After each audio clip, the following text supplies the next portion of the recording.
Before we get to what's happening currently out at, is it called Commanders Park, Ashburn Park? Drab, can you give me some clarity? I believe it's Commanders Park. Commanders Park, the training facility. We need to drill down just for a minute on how bad Ron Rivera was at picking players. Okay? I know kicking a horse when it's down. I shouldn't do it, but Dax Milne was let go a couple days ago. Okay, now he was a late round pick. He was a 7th rounder, number 258 overall. Kind of a success, actually, that Dax Milne was on the team for a couple him to get a seasons. few years in the NFL, and maybe he'll catch on with another team, I agree with you. Like, 7th rounders generally don't stick. So for him to have at least a few years in the league, good for him. But do you realize that all 8 of the 2020 Rivera draft class are no longer on the roster? Chase Young was traded to the Niners last year, as we know. Gibby leaves. Sadiq Charles is gone. Khalil Hudson. Cam Curl departs and signs with the Rams in the offseason. James Smith-Williams is gone. I believe he's on the Atlanta Falcons. Antonio Gandy Golden played a grand total of 10 NFL games. And Keith Ishmael lasted 2 seasons in Washington. I mean, no wonder this team is so bad and spinning its wheels. Like, you got to at least have a few of the guys from a class from 4 years ago be contributors on your team. You can't just have an entire draft class go up and smoke and not sign one of those guys to a second deal. I mean, it's just more personnel malpractice by Ron and his cronies, and you wonder why this team is picking number 2 in the draft and, securing the rights to draft Jaden Daniels. Well, the biggest sin, and I understand a lot of people agreed with the decision at the time, but the biggest sin, when you look back, and hindsight is 2020, is he didn't draft either Tua or Justin Herbert when they were available and went with Chase Young. Yeah. Now, if Chase Young turned into a star, which some people expected, you'd say, okay, maybe they should have taken the quarterback, but you got a star defensive end. Yeah.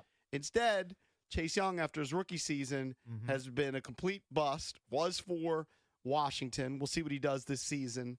So that, to me, is the biggest sin. And then you mentioned all these guys who haven't done anything. Right.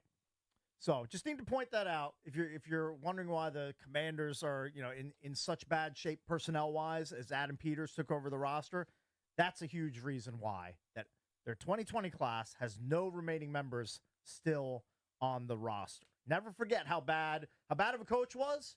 Ron was probably worse as a personnel guy. Picking the players. How many catches did Gandy Golden have in his career? I mean, 15? I would guess under 15.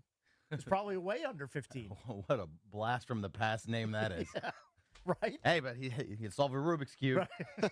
But he can ride a unicycle. Like, he's he's well-rounded. He's a Renaissance man. I don't want you to be well-rounded. I want you to be good at catching footballs if you're playing wide receiver for an NFL team. Maybe that's crazy of me. And De'Ami Brown has barely been any better than Gandy Golden was. Right.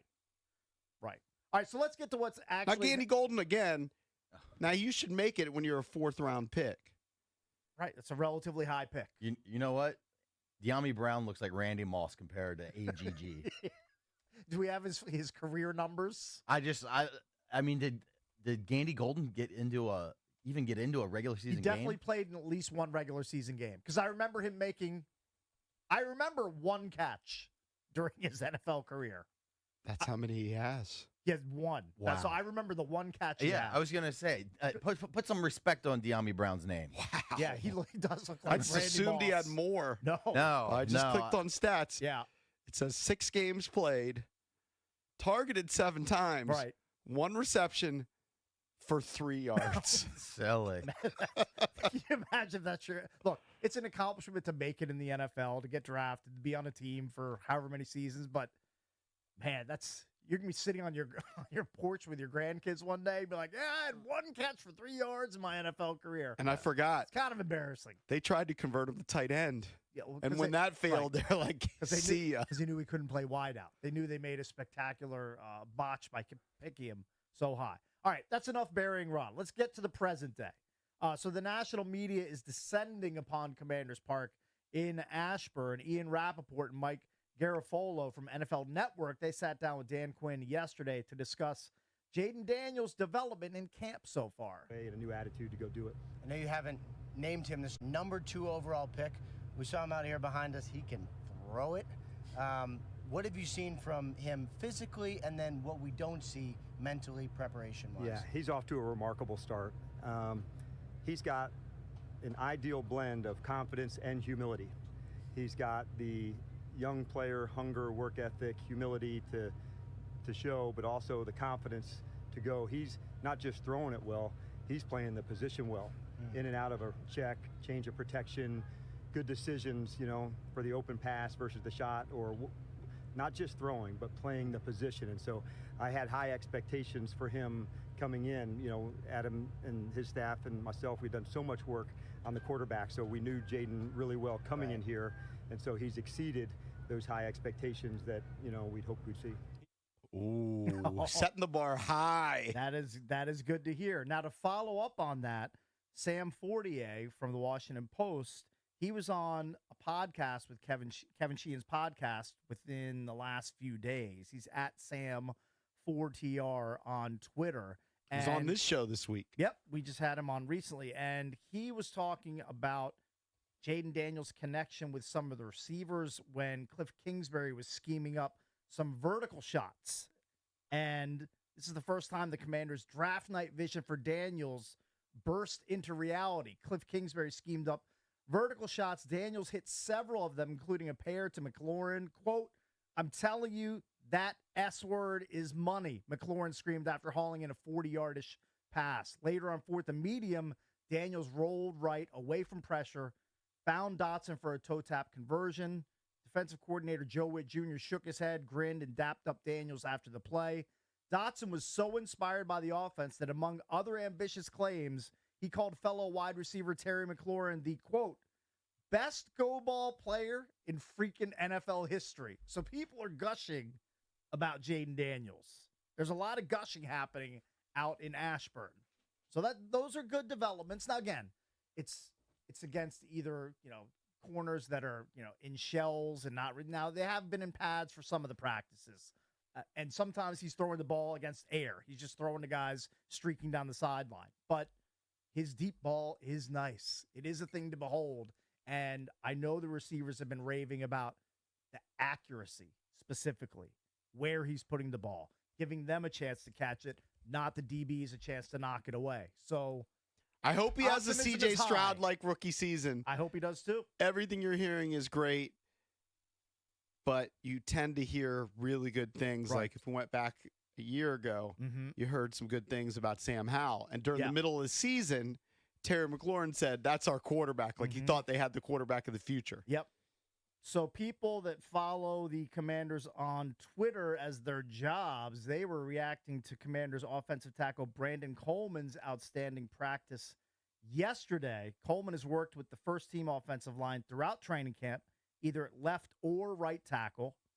The Commanders entered training camp clearly believing he could start at one of the tackle positions in week 1.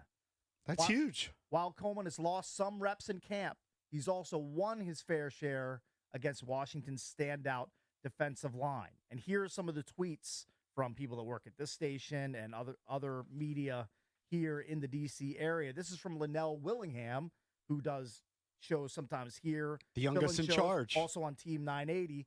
He said, Brandon Coleman and Sam Cosmi undefeated in the OL versus DL 1v1. Cosmi and John Allen getting a little chippy. So that was his reaction. J.P. Finley, good dose of run game in 11v11 today. Brandon Coleman looking good. Grant Paulson tweeted, I was enamored with Brandon Coleman. He's huge. He moved better than I thought. He got the left tackle starter reps today and looked like he belonged. Guard body with traditional left tackle arms and length. I liked him today. He also signed autographs for 45 minutes post-practice if you're into that. Another tweet from Linnell Willingham. Brandon Coleman right now looks like a day one starter at left tackle. Not a surprise for a third-round pick to start, but here recently with this organization, rare, they've got a good one.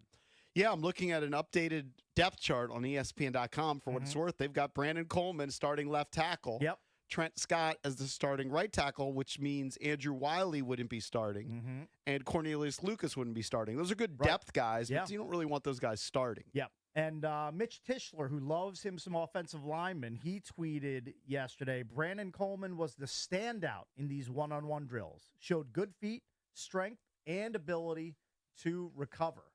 So this is where hopefully Adam Peters is waving the magic wand and finding guys outside of the first round that can step right in and be starters for this team in areas of need. And we all know the offensive line, huge area of need for the Commanders. So if they I'll take these guys' word for it. Yeah.